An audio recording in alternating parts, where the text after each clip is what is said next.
Thank you all for joining us this afternoon, and welcome to the first distinguished lecture of winter quarter. Emer, take it away. Yeah, so I want to first of all say welcome to Craig Mundie, and thanks to the Allen School for hosting this today. I know that Magda Balinska, sorry, I always mangle your last name, Magda, I'm so sorry, who is the chair of the Allen School, is also here today. And I am Emer Dooley. I run Creative Destruction Lab, which is a mentoring program for super deep tech startups in the Foster Business School. And by the way, Ed says, well, give them a few minutes. We don't start on time here in computer science. We do in Foster, Ed, but never mind. I'm Ed Lazowska from the Allen School. We start a few minutes late. Yeah, and if you need an introduction about Ed, I don't know, I wonder what rock you've been living under for the last couple of years. And I'm sure most of you are here because of our esteemed guest, Craig Mundie. And just very briefly on his background, I doubt, we could spend the next hour talking about that. But basically, he's a technologist, a futurist, but spent a lot of his career. He started a company called Alliance Systems, then went to Microsoft, ultimately leaving there after 22 years as sort of a personal advisor to the CEO, head of strategy, and since then has done a ton of work advising, especially locally here with the Institute of Systems Biology, for instance. But your deep passions are around biology, kind of future of medicine, and early stage companies. We'll hear all more about fusion, all of those. But today we're going to have basically, we're going to tag team some of the questions here, and then hopefully at the end we'll have time for questions from the audience. I was just watching some of the videos about this, and just to set you up, Ed, the last two videos or interviews I think you did were with Tom Friedman and with Sam Altman, but no pressure. Over to you to kick it off. Okay, so let's start talking a bit about your co-author, if we may. And I think everyone knows the name Henry Kissinger. There's things about him maybe you don't know. I didn't know that he received a Bronze Star in World War II as an infantry soldier, for example. Of course, he was a professor at Harvard, also at Georgetown, served as National Security Advisor, Secretary of State. He was a prolific author, and this is not his first book on AI. It is his best book on AI, but it's his second book on AI, the previous one with Eric Schmidt and Dan Huttenlocher. We only got him involved when he was 95. 95, right? His first book was in 1957, Nuclear Weapons and Foreign Policy, and it established a bit of a pattern in which he looked at the fact that that great power politics can be disrupted by technological innovation.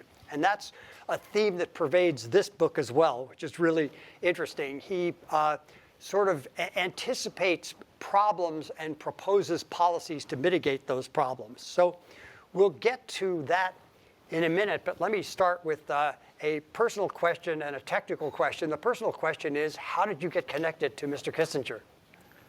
In 1998, China was going to basically ban Microsoft on national security grounds, sort of the opposite of what you see happening today.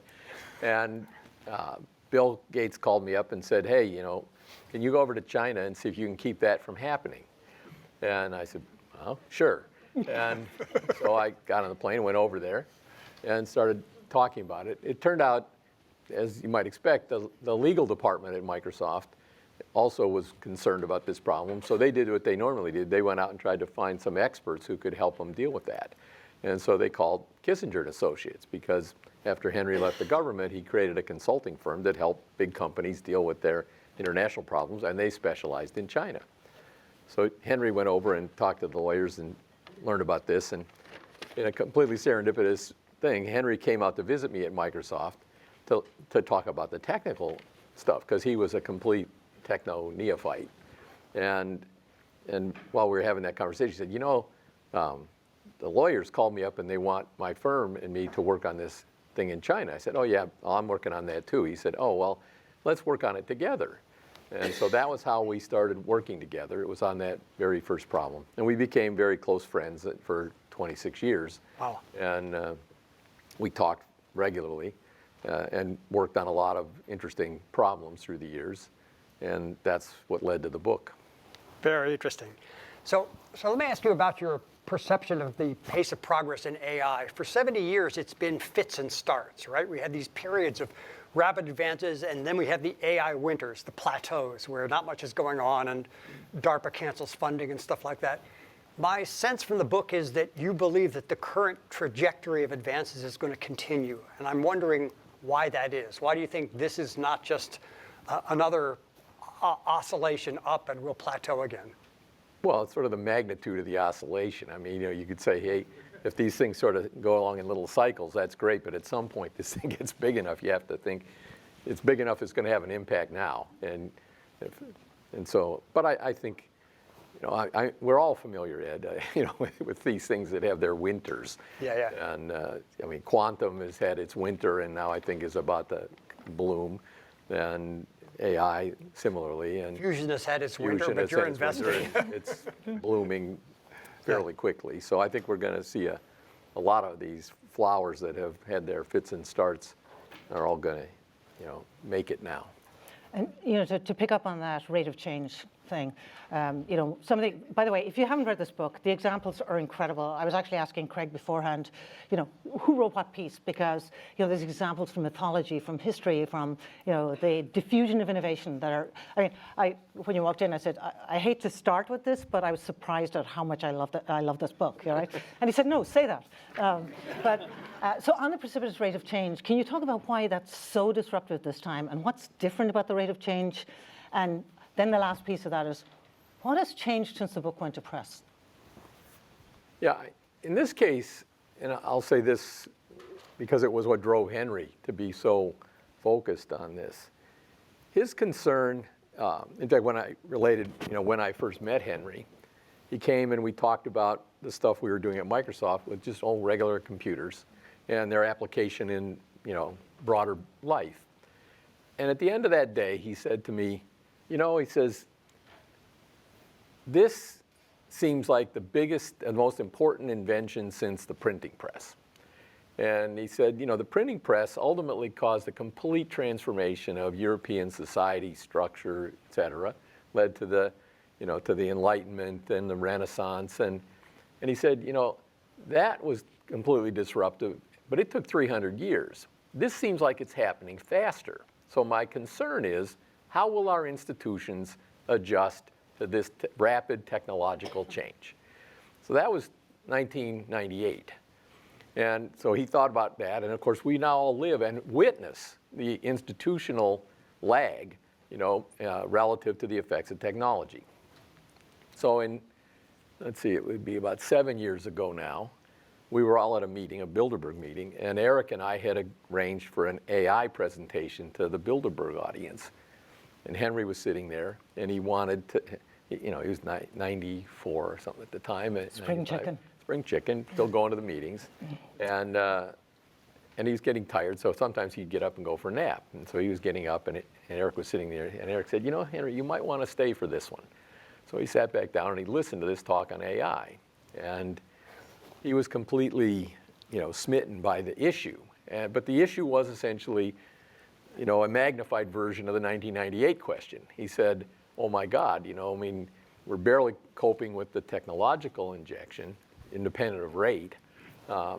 This, he said, is going to be qualitatively different because humans have never had to deal with an intelligence greater than their own. So in a sense, this book was written, and the thing that motivated Henry wasn't so much the rate of change, but that this was a unique thing in the history of humanity. And you could say it's coupled to this high rate of change techno phenomena, but that wasn't the thing he was the most worried about. It was trying to think about the effects of having superintelligence sitting there next to humans and understanding the ramifications of that. And that was really the driver for the book. So now you talk about greater than human capabilities, okay? And in a funny way, neural networks are an emulation of how we compute, right? It's a good guess. Right, right. But I remember a conversation a few years ago with Charles Simonyi, in which he pointed out that emulating Mother Nature is not necessarily the only way or the right way. For example, there are those videos of attempts at man-made aircraft that flapped their wings and never quite got off the ground. Okay, Mother Nature was not going to involve the jet turbine and things like that. Okay, so the question is, are we going to develop superhuman capabilities, are we going to have to go to a model that's different than the way humans compute? Or do you think neural networks will get us to where you want us to go? Personally, I think, they will evolve, but I don't think that they have to be fundamentally changed to get us to the point. I mean, I would argue that at least in some domains, we're already at the superintelligence level. And, you can see all the amorphous definitions of AGI and why it have the G but it's, I think we're getting there, and we haven't yet gotten to the point where we're getting the machine to help us make it better. And so we know now that in the next few years, that will become a factor. And at that point, there could be even more acceleration. So if it needs to evolve, my own view is it'll evolve as a derivative of what it starts with now, which is capable enough to exceed our own capabilities. By evolving itself? Or in conjunction with us. I mean, as the book talks about, we're going to go through stages, and the question is, at what point do we exit? I wrote the part of the book that said there's 3 stages. There's the tool stage. Humans are used to that. That's usually where it ends, all right? In this case, it's where it begins, all right? Because then you get to the coexistence stage where, I say in the book, that's where humans come to the realization that this thing is another intelligent species. It just isn't biological in nature the way we are. But then, assuming we get off the dime and we solve the problem of creating trust in these things, then humans will increasingly trust this not just to be a tool to help us do things, but will recognize that it can do things that we can't do, including redesign ourselves. And at that point, you get to the 3rd stage, which is coevolution, where it's changing by itself or with our help, and we're changing with its help, and who knows where that ends up. So what's your definition of AGI, and how close are we? I guess and I think you kind of hear Sam Altman and others start to talk about that. Yeah. I think they're less focused on AGI because my view is the G got added simply because the ML people decided it wasn't sexy enough to be ML, so they relabeled ML AI, all right? and then that sort of prostituted the term because it really wasn't, going to grow up to be intelligent. And so when the OpenAI people and others got going, really DeepMind and OpenAI, they had to say, well, we're not doing that, even though everybody and their brother said, I studied that in college, in 1970. And, we're all doing AI now, but they're not. And so they added the G to say, no, this is something different. It's going to be generally intelligent. But then they couldn't define it. And then there was this epiphany where people realized, wow, it's not just about matching humans domain by domain. This thing's going to exceed humans. And so then you have this superintelligence idea that says, oh, it's in every case better. So somewhere, I think my belief is now, it's more important to be super intelligent in areas that matter than it is to be generally intelligent in every area, although I think that will be achieved too. But trying to measure the latter is harder than the former. You start to see, and certainly in this preview of O3, that was put out, it's not just a glimmer anymore. Right. And so superintelligence is sort of on the glide path now. Yeah, well, you just said it yourself, right? We already have superintelligence in some specific areas. Talk about, why they are in specific areas and which ones are more likely, to develop. And I would have thought that your answer, given the book, to AGI would be it's when, as you talk about these polymaths, become all one. So all these superintelligences exist in a single space. Well, to me, the greatest strength of these machines is the fact that they're polymathic. And in the sense, they're super polymathic. And one of the reasons in the early parts of the book, we focus so much on explaining what are polymaths in classic terms and why were they important in the day. And then when they got together, why was that important? Because, well, then they together could do some things that one of them at a time couldn't do. That's all to warm you up for the idea that the ultimate polymath is going to be these machines. And breakthroughs historically have come from this polymathic ability to reason across things that were historically thought to be disjoint. And so this thing innately does that. It's not a thing where you discretely say, oh, I trained it on 4 things, and now I'm going to ask it to be, take thing 1 and thing 3 and integrate them somehow. It's just not the way it works. Just like that's not the way our brains work.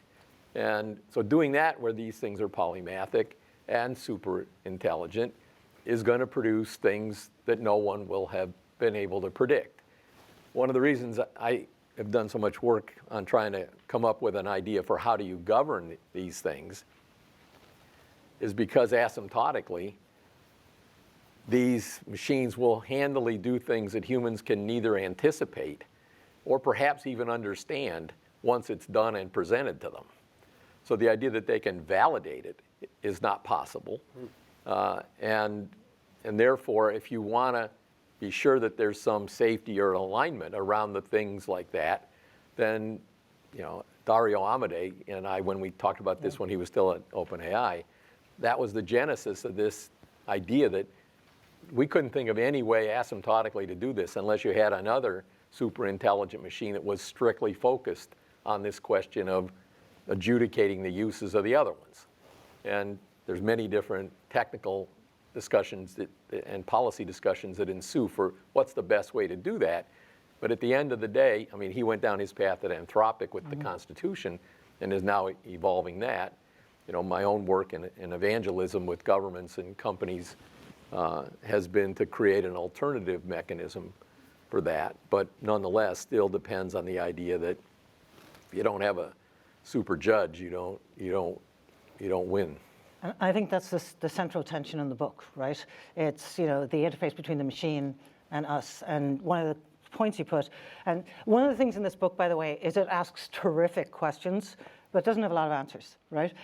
So the question I want to ask you, which is from your own book. We're trying to get people to I think. know. Well, so how must humans behave, right, when they have to, they simultaneously have to, they have these demands, but they're also forbidden to kind of intervene or control. They can't control, but they want to. Well, I don't know that they're forbidden. It just isn't going to be possible. And of course, that's the thing that they have to come to grips with. I tell people, if you want to think about this problem of control, and the argument that the book makes is that we don't have collectively an infinite amount of time to mess around with these questions. All right, and the reason is, in this case, my view is we are buying ourselves and need to buy ourselves more time to address this question of the relationship and the how you get insurance that there's a long-haul symbiotic relationship between the super intelligent machine and the evolved human. In this case, evolved by design, not evolved in traditional long-haul biological terms. And the good news is we're designing this thing. And therefore, we can, for some period of time, imbue it with some understandings of the things that we think are going to be important and a way to try to enforce that during this, I'll call it transitional period. And what would be much more challenging, I think, is if, as you might see in the movies, you woke up one day and the big spaceship was up there, and you looked up and say, oh, all right, they got here, we didn't get there, so maybe they're smarter than we are. And we didn't design that one. We don't know anything about it. This one, we know, in a sense, everything about it in the way it's constructed. We don't understand in sort of mathematical terms, any more than we understand ourselves, exactly how these things all happen, because the complexity of it, defies simple analysis. But at least in this case, we're making it. We can try to build mechanisms that buy us time to try to figure out what we want this long-term relationship to be, and even use it to try to get ourselves into a good position for that. And But that won't last forever because this thing is on a ramp, and we've got to do something. So let me shift to the great power politics aspect for a minute. It's something I want to convey is you folks need to buy and read this book, and it is just sweeping in the topics that it covers and how it integrates them. It's really remarkable. But you talk about a set of possible political scenarios, right? So one of them is that AI resets the relative positions of nations, okay? And we got a bunch of competitors in today's systems, and there's a realignment that AI drives. Another is that AI triggers a shift to a new system in which the companies that own and develop AI call the shots. That is, they have the political and economic power. And I guess the implication here is that nations are now less important or less influential than the companies that own the technology. And a third is that I'll say the democratization of AI causes us to devolve into a set of little tribes, each of whom has sufficient power to operate autonomously, and there's some kind of détente among them. I mean, this, to me, flashed back to Kissinger talking about, in thermonuclear war, there are no winners, and therefore you have to limit it in some way, okay? So talk about these scenarios and how we can influence them, and whether you have some sense of what's likely to happen. I don't think it's easy to predict which of these paths you go down. In part, the book says, while we collectively, that's a species, humans, and then institutions, that's current nation states, all right? And then, the substructures under that, or the ones that transcend it, like religions, all right? We all have some agency now. The question is, how do we use the agency we have, to essentially try to affect these outcomes? And the risk right now is,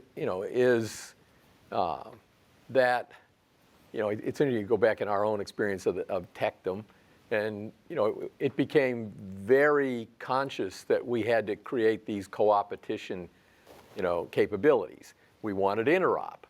We want networks to talk to other networks, and computers to exchange documents and other things. And so, little by little, even positions that started out where you were first and best and got the scale, the world demanded, some other kind of interop, and we bolt that on ex post facto. Networking is a great example, right? Because every company had its proprietary walled garden of networks. Right. Eventually. Well, and the phone companies, were there, and the cable companies were there, and the satellite guys were there, and none of these things could talk to each other.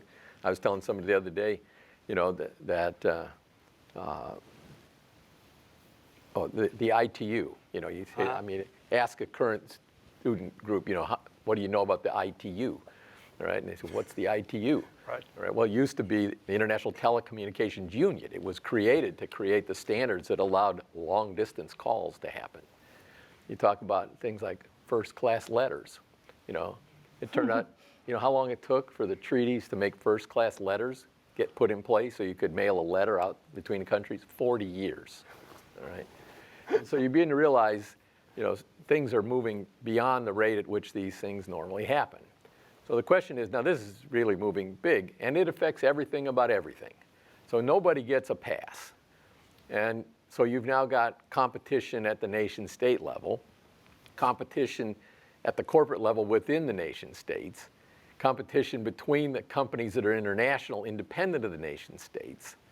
And all of these things factor into what outcome you get. Going back to Henry, there were two, years I spent talking to Henry. I was his tech coach, he was my diplomacy coach. And, you learn in these discussions, like nuclear weapons. I've learned a lot by talking to Henry and the people who did the original work on non-proliferation for nuclear weapons. But most people don't understand. When I said to people, we're going to need a non-proliferation strategy for artificial intelligence.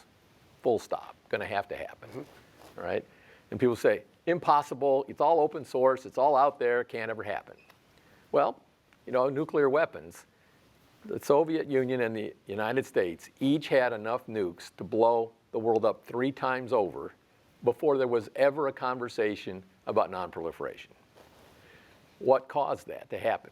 Kissinger, Scowcroft, and these people came and said, we're no longer likely to shoot at each other, all right? But if this stuff keeps spreading around, the odds that we can keep it all contained and nobody shoots at us seems like it gets really problematic. And so they said, yeah, okay, so we better start to at least slow it down. I look forward and say, yeah, I don't care where people think they are today. At the rate this stuff's improving, if you can slow somebody down who doesn't want to play by some common set of rules, that's probably going to be in your interest. But for that to happen, you have to have some scheme on which you discriminate, about what you're going to try to control and what you're not going to try to control. You also have to decide what does it mean to be in the club versus not in the club. And so if you squint at this problem hard enough, you can see pretty strong parallels. And while you have to get creative about thinking, how does this really work? It turns out that the whole architecture of trust, and that's what the book alludes to in the strategy parts near the end, says it's not sufficient to just, even asymptotically say, I can guarantee that this one AI stays on the straight and narrow and is friendly to humans. The book points out, how if at this stage of the game, if you said, oh, well, let's just stop development because we're not sure, unless you get every person in the world to guarantee they're not developing, you're toast. You just seeded, the game. Yep. And so it means now you're in it, you got to keep running. And how that all evolves is got to be fashioned by people. And so you can't do it one company at a time. You can't do it one country at a time. And so something has to come together. The one thing I think has been difficult for the governments, the companies were, in some sense, smart enough to know that there were aspects of this problem that they couldn't solve by themselves, but too inexperienced to know that they shouldn't tell the government to regulate them without telling them how, all right? Because the government can't invent that by itself, at least historically, and I would tell you probably not even now. And so now we're left in a situation where we want the government to play a role that it must play, but not a role that it shouldn't play. And so the one thing that's fascinating is, even if you could get a coalition of companies, who might be powerful and say they want to do it, there's 2 things that the companies can't do. They can't compel anybody to do anything, all right? Mm-hmm. Society only gives the power of compulsion to the government. And the other thing they can't do is they can't actually, through compulsion, create a boundary between the people that they decide are in the club and the people that are not, and then compel people to basically abide by the boundary. And so whether you talk about, unfortunately, the perspective of what should the government be doing has been like, oh, let's have some people think about how to produce safeguards or something. But that isn't really what they should be doing at all, in my view. And what they need to be doing is recognize the government should do what only the government can do and is empowered, and they need to do it with their other governments. And so if you find the ones who want to get together and the ones who don't, then you have a shot. And can we take that thread forward a little bit? So basically, the sort of framework that you're proposing is kind of like a SALT, nuclear pact type thing, where you've got a coalition of the willing who are going to come together. Can you talk about how that will work? Because ultimately, what you're suggesting is that there's an AI that keeps all the other AIs in alignment, right? Can you talk about what the basis for that would be, and maybe like a prototype? Because you said we've built it, right? Well, we've tried to build prototypes. My original thoughts when I went away and thought about this for a few years was that, the ideal situation was you just get the leading companies to agree, hey, this is the way we're going to do it. Because that's how we did it in Techland. When we had to go make a new thing and we know you couldn't have just one. I would call up people in other companies and say, hey, how about this? And they'd say, yeah, okay, I know we're competing like crazy, but it'll be better for everybody if we agree on that. And so we would build it, and then we would just give it away. And then the government would come along and say, well, look, everybody's doing that. Rubber stamp it. It's the standard. Go forward. And if you look at the world of software, for all the years I've been doing it, virtually 100% of the things that become the important software standards are all de facto, based on the success of products. And so I say, okay, well, this is software. We should kind of do that again. But, it's a much bigger problem than that because you have all these other things. And so I couldn't get people, and they're all busy, all right? And so I couldn't get governments or companies to say, yeah, we should like lead with this. The companies don't lead, the governments can't lead. Because if the governments try to cram down the companies, it's death. And you won't get it done uniformly, so the government that screws up their companies the worst, loses. And so in the end, I said, we'll have to build a company that'll do that. And so some of us are trying to do that in a very narrow domain to prove that, there is a basis of solving this problem. And it's the work and the thinking about that made the three of us as authors optimistic. In a macroscopic sense, we thought there were two things that were sort of problematic. One was people were over-indexed on the existential threat thing. And people asked me, well, aren't you worried that these things are going to make us pets or something? And I said, no, I'm frankly a lot more worried a lot sooner that bad humans are going to get a hold of these things and use them to do what the bad humans already want to do to us. And that's a much more worrisome thing for me than the idea that the machines are somehow going to run away and do bad things. And so, And what I was trying to lead with there is because one of the most compelling ideas in the book to me was the whole idea of the doxa. Yeah. That's what you'd base it on. And well, it wasn't based on. So let me talk about that. There's a sort of, I think, a hierarchy of things that you have to deal with. And so there's lots of established laws and regulations from all different kinds of societies at different granularities. The first thing I was personally focused on or enamored with was the idea that while these legal structures, if you will, are so myriad and complicated that humans can't master typically one of them, let alone n of them, that this is actually a high-dimensional problem, and that's what these machines excel at. So in the spirit of saying the machines can figure this out in ways that we can't, that's where I started. But it leaves you with this problem that says, particularly in the world we live in today, laws are basically developed ex post facto. All right, we wait for a bad thing to happen, then we look at it and say, bad. All right, so then we make it illegal, and then we don't want people to do it. So we wait for the next person to do it, and then we penalize them.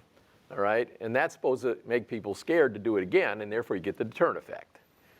But if you worry that these things are truly existential risks, you don't get a replay. Mm-hmm. So in a sense, you've got to find a way to intervene, ahead of time. And you have to. It's like medicine. You have to go to prevention as opposed to cure. And so I wanted to go down that path. But then you say, wow, this thing is going to be put to uses that no one has anticipated. So by definition, there's no rule against it, and we don't want it to happen. So it had to be grounded out somewhere else. This idea of grounding these models in something occurred at the same time I was talking to people who were upset that it, for example, wouldn't reliably follow the rules of physics or chemistry. It got them most of the time, but it wouldn't do it reliably. And in talking to people, we realized that, the AIs have been trained on all these statutory things and regulatory things and even the laws of chemistry and physics. But those things have no special standing, all right? And so maybe they have an effect on the outcome, maybe they don't. But that's not the way the world works. It's supposed to work. And so the question is, when it's going to do something for which there's no rule, what does it do? And if you go back, for example, to the origin documents of OpenAI, they said, what we want to do is make sure these things were good for all humanity. And then you get to the obvious question, and it says, so then that gets to the safety and alignment question. And then I'd ask people, okay, and you hear lots of people asking these rhetorical questions, well, what does it mean to be in alignment? With what? And they say, human values. What are those? All right? Well, who gets to define those things?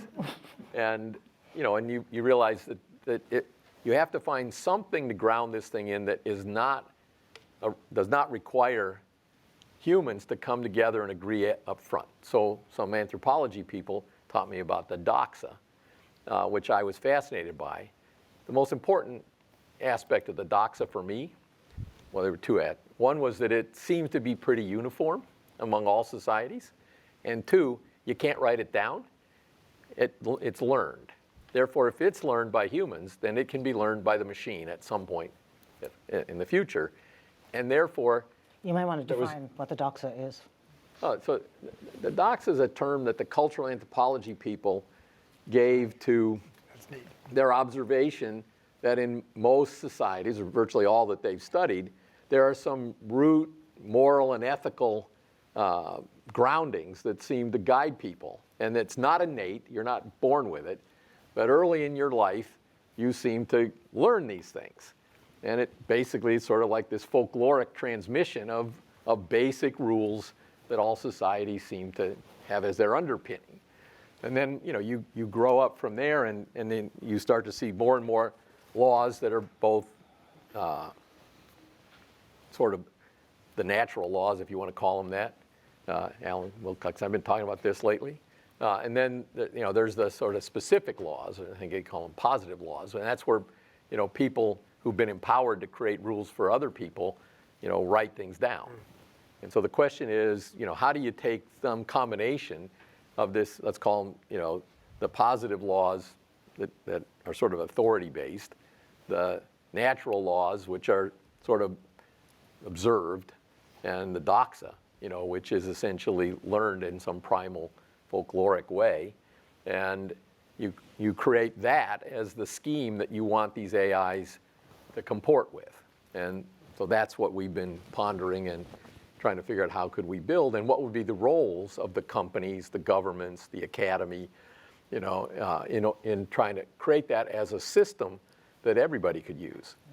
The value in doing that is you don't have the problem of taking one that's already won or somebody thinks they own and then trying to get it to be adopted everywhere else. And you're banking, in our thinking, on the idea that the AI, in its polymathic capacity, can look at this incredible jumble of rules and find what's common, even to societies that don't think they have commonality. When we talked about this with the people, talk about religion as sort of something that transcends the sovereign boundary. And people say, well, these religions are all completely different. But then scholars who study the religions find out, well, yeah, if you change the language and the words and you look deep underneath it, there's a lot of these things that aren't that different. And so, there's hints over and over again that we can find some common stuff. And I'm fascinated by the way that the machines, when they're trained, represent what they learn. It's not like, we got a bunch of files and we just take, those rules and you stick them there and you go look it up. It basically decomposes these things and finds the things that look like they're the same. So when you start to take all these rules from countries, from religions, from legislators, from whatever, I think that the mind of the machine is going to basically come to understand what is really common and what is really distinct. And when you adjudicate against that, you get the benefit of an audit trail too. And so I'm hopeful for these things, and it's why we, in part, we're optimistic about this in the book. So Emer and I have another 2 hours of questions, but we've only got 10 or 15 minutes left. Let's see if any of you have questions for Craig. Ben? You mentioned that AI is software, but I'm wondering, do you believe that a physical embodiment of some kind is required in order to get AGI or ASI? And if so, Is it a specific type of embodiment or multiple embodiments? And if it is, what would those embodiments look like? Repeat the question if you can. Yeah, the question is, do I think that to get to AGI or ASI, S being super intelligent, that there has to be a physical embodiment, and if so, what's it likely to be?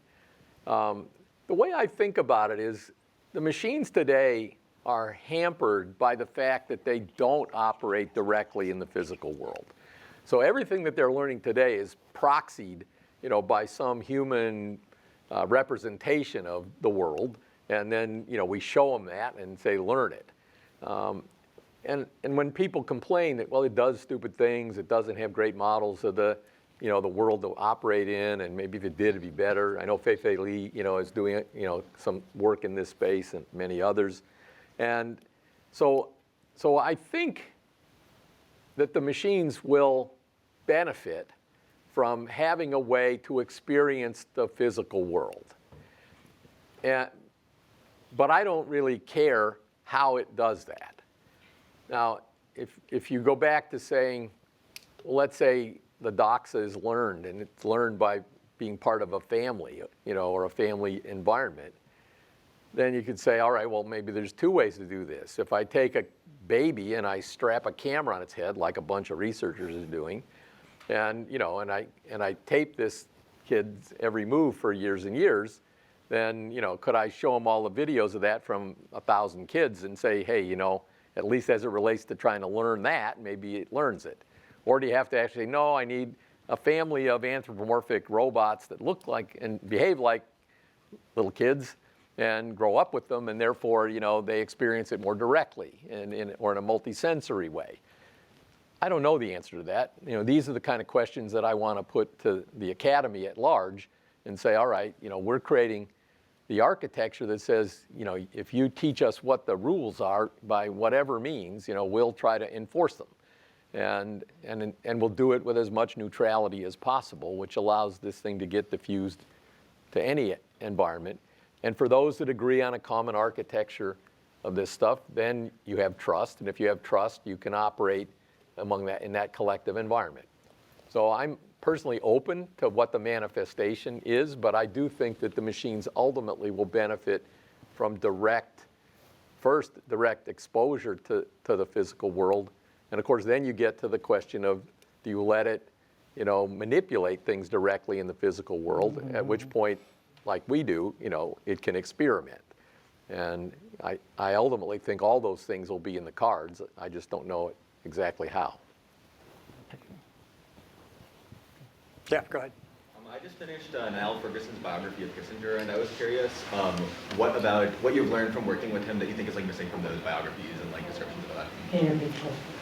He just finished reading a biography, which I haven't read, so I don't know what it says. So, but I won't read it because I spent 25 years with Henry, and so the question is, what do I think the difference is between my experience and what might be in those books?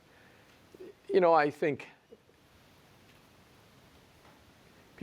I've spent a lot of time, for example, also with Bill Gates, and people often say to me, well, what's it like to be with Bill, or what? So I always tell people, well, one thing people don't typically understand about Bill is he's got a fantastic sense of humor, but in the environments where most people encounter him, you would never observe it. Henry was the same way in that regard. He was a family guy. He cared deeply about people. He had a great sense of humor. He laughed a lot. But typically in the environments you would see him operate, you wouldn't get to see that stuff. So, I know Neil Ferguson, who's basically, kind of the official biographer for Henry, and he's got access to all of Henry's records. And so, you'll see, I think through Neil's work, sort of a profile of Henry based on his work, academic and diplomatic and strategic.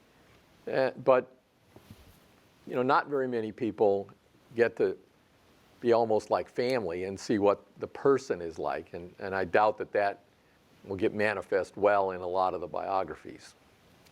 We have time for a couple more questions, right and yeah. then there's a reception outside where you can corner Craig. Gilbert. So if I can be a little bit simple-minded, is there a concrete example of something that should be banned with AI? And maybe I don't understand concretely what's being constrained. Like, what's a bad thing that AI is going to do, and what's the rule that would stop it? Well,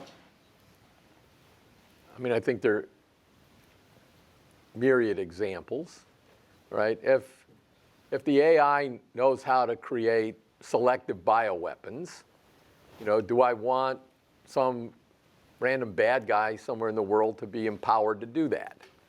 And so some group of people who have the AI may want to say, look, I don't want that to happen. Or that, if there's no rule against doing that, should there be some, human value that says, killing a third of the planet on a selective basis might not be desirable. And even though nobody wrote the rule, you probably shouldn't do that. So, there's this full spectrum, at least in the thinking that I've been doing, that says the machine has to be able to range across that entire spectrum in every domain and in the integration between domains in order to, protect, the humans, from things that they might not anticipate and certainly would not want to endorse in general. One of the reasons I talk personally about the belief that there has to come to be some non-proliferation strategy is even if you have a machine that can do that, unless it's applied uniformly to all the AIs that have that capability, which no one company can get to happen, then you're not out of the woods. And so you have to be able to create an enclave, hopefully a large one, where people agree, yes, this is important and we worry about it, and therefore we're going to seek uniformity here. And we're going to put real energy into trying to curtail people from getting access to the most powerful capabilities if they haven't agreed to some common way of enforcing rules. At the same time, I'm a strong believer that, at least to get this thing going, you can't cram one rule set down the world's throat at any level. And I think, when Dario started Anthropic and wrote the Constitution, even though I hadn't talked to him, when I looked at it, my first reaction was, people are going to struggle to say there's a Constitution, and it was written by some guys in California. Yes, again. And I think, in a sense, if you look at what's happened, that is a bit the reaction. And so you have to start with a way of letting everybody declare themselves with respect to the rules that they care about. And then you have to have the polymathic AI, performing adjudication in context against these complex set of rules. One more. Oh my God. Choose someone, Craig. Yeah. So we couldn't stop North Korea and Iran from building nuclear weapons, and that's really, really hard to do. We can't stop people from producing alcohol. That's really easy to do. AI is more like pretty much anybody has the tools, has the capability, software, hardware, maybe not to train frontier models, but to do most of it. How do you regulate, enforce, know that people are doing it? It seems like an intractable problem. Well, Can you repeat the question? Just to, the question is, we haven't succeeded in stopping, Iran or North Korea from getting nuclear weapons. We can't, stop people from making alcohol if we don't want them to make alcohol, et cetera. So this seems like a much harder problem because it's just software and hardware, and everybody has access. And then he kind of admitted that, well, he's not talking about the frontier models. And personally, I think it's the frontier models that are going to actually be the things that matter. And that if you get these things aligned, it creates capabilities to do things that humans have failed to do in terms of adjudication. It can look in deeper ways at how you might curtail these behaviors. I'm not saying it's an easy problem, but I am saying the longer you wait, the harder it gets. Graham Allison, who's at Harvard, was Henry's, I think he says himself as Henry's last PhD, where Henry was his thesis advisor. And he worked on a lot of this nuclear nonproliferation. He shared with me a private thing that he was writing recently, where he was reminiscing about, the importance of the nuclear nonproliferation work. And yes, you can say that there are more countries that have nukes than had when they started, but no one's used one in 75 years. And that's really important. And so, I remember the first time I started a company, I wrote a business plan. And I was apologizing to the venture capital people who gave us the check for the fact that the business plan wasn't perfect. It wasn't even complete. And they said, don't worry about it. That's just to sort of create the framework for conversation. What matters is that that we trust you guys and we're gonna go do it. These things, in my mind, come together to say what's important is starting and trying, and then trying to figure out all the different ways that you can bring things to bear. So one thing I think is fascinating, I think it was Dario recently in October wrote a paper, which was his more optimistic personal view of these things, and I resonate with a lot of that. But he also said, one of the things people don't yet really appreciate is how big the step function chain is going to be in the rate of discovery in science and engineering. And to some extent, everything in society and economics is downstream of that change. So the world's sitting here running along on a slope about like this. We're making good progress. And he says, we're going to get a 20x kicker. And it's only a handful of years away. So you say, okay, those who basically have this stuff, agree to use it, are pouring all their energy into driving it forward and adopting it, are going to basically get on a curve that looks like this. So now the question is, if you say the coalition of the willing are basically opting into this curve, and the coalition of the people who don't want to, come into some uniform way of treating this stuff, they're just electing to stay on this curve or some slightly improving curve because they won't be operating at the bleeding edge. In fact, people will be working hard to keep them from being at the bleeding edge. How long can these societies prosper, in the face of the other set of societies that are now basically moving at 20x their speed? This, going back to the comment about Henry's early works and books, where he said, these tech things, they actually affect policy. And so you say, this is the ultimate tech thing, and therefore its effects, when you start to examine it as a policymaker, as a diplomat, create capabilities that we've never had before. And, it used to be you'd say, well, I make a weapon, and now my weapon's bigger than your weapon, and so, then people say, well, I got to get on that weapons train. But here, it affects everything. So it's your entire economy. It's the way you train and educate your people. Everything gets affected. And so I think it's going to be, that's why I'm arguing, and the book sort of argues that, look, this requires a collective effort to bring people together, that you can't chop this thing up in handy little pieces like the docs do to your anatomy and think that, I can fix you because your heart's busted, or your brain needs some work. And now we know that doesn't really work so well. And I think the AI is going to be a solution to that problem for us. But you say, okay, now I look at the world in this sense, and you say, where's the super doc for the world? And if there's going to be one, it's going to be through the use of these machines. So I love the fact that we finished on the question of abundance, right? Because one of my striking things for me was the title of the book is, Artificial Intelligence, Hope, and the Human Spirit. But you get 2/3 of the way through the book before you even start to talk about prosperity, and so is that a reflection of your outlook? That it takes 2/3 of the No, book?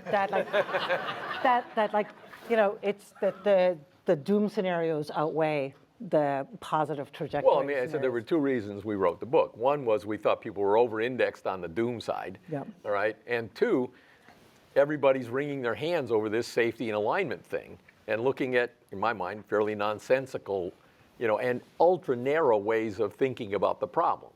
And that's why the old guys wrote the book, and say, we've seen some of these movies before in other domains, and you need to bring all that experience to bear on this. And so the latter part of the book is saying there's a strategy to deal with this. It isn't hopeless. And one of the reasons it's not hopeless is because we're still building the damn thing. All right? And therefore, if people start to embrace these things, then there's a path forward. And the gains should dramatically outweigh the pains, but only if we act. So that's a perfect conclusion. Let me just say again, read the book. It will educate you, and it will cause you to think. You will turn the page to a new chapter, and you'll be treated to 5 pages on Cortez landing on the Yucatan Peninsula in And sinking his boats. 1519 and sinking his ships. But it's an introduction to the roles that AI might play in our world. So all of these lessons from history courses I never took are enlightening, but they get you back to AI in the end, and it's something you really need to read and learn. Join us for the reception. Craig And Mundy, thank you. Yeah. Yeah, thank you. Thank you.